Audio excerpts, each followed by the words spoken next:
Para sa AKOP or Annual Confirmation Pensioners para sa mga SSS na meron ng retirement fund, hindi na kailangan mag-set ng appointment. Instead, gamit lang ang cellphone or computer mo, pwede nang mag-comply sa AKOP para tuloy-tuloy pa rin ang pensyon. Pag-usapan natin yung proseso.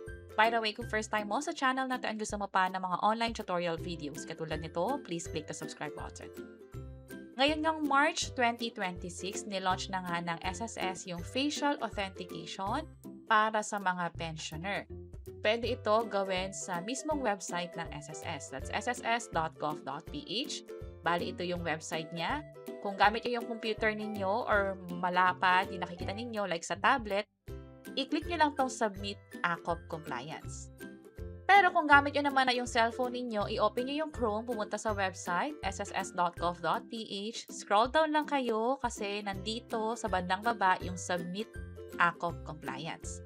So, ano yung dapat gawin?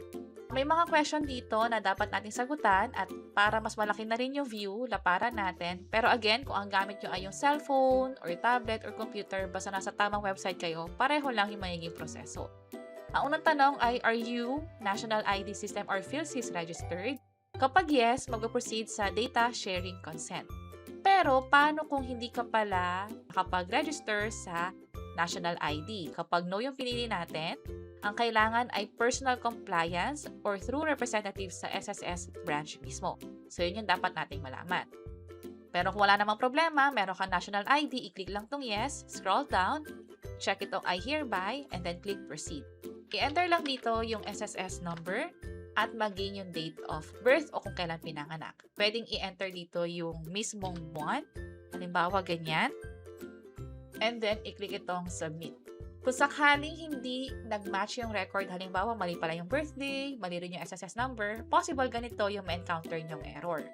Pero kung okay naman, makikita nyo yung SSS number belongs to, andito yung pangalan, and do you want to continue, pwedeng i-click itong yes.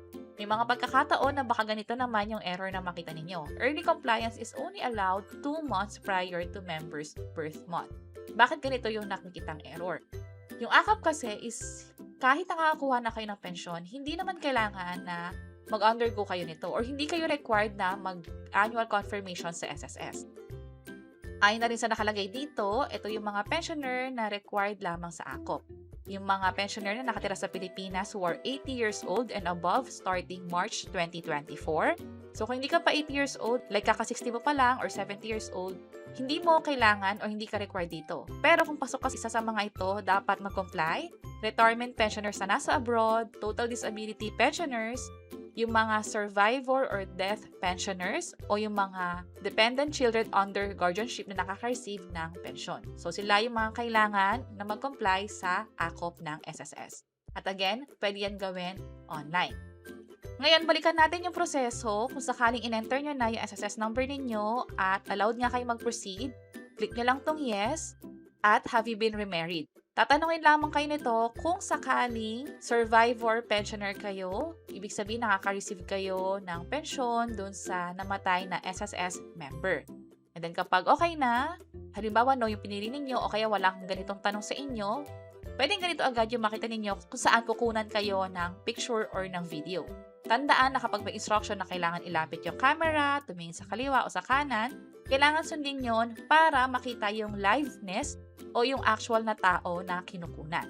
At kapag okay na, makikita ninyo yung confirmation na katulad nito.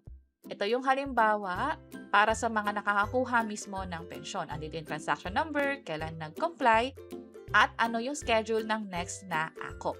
So, dapat gawin ito or else makaka-apekto ito sa nare-receive nyong pensyon kada buwan. Ito naman yung isang halimbawa pa from survivorship pension naman.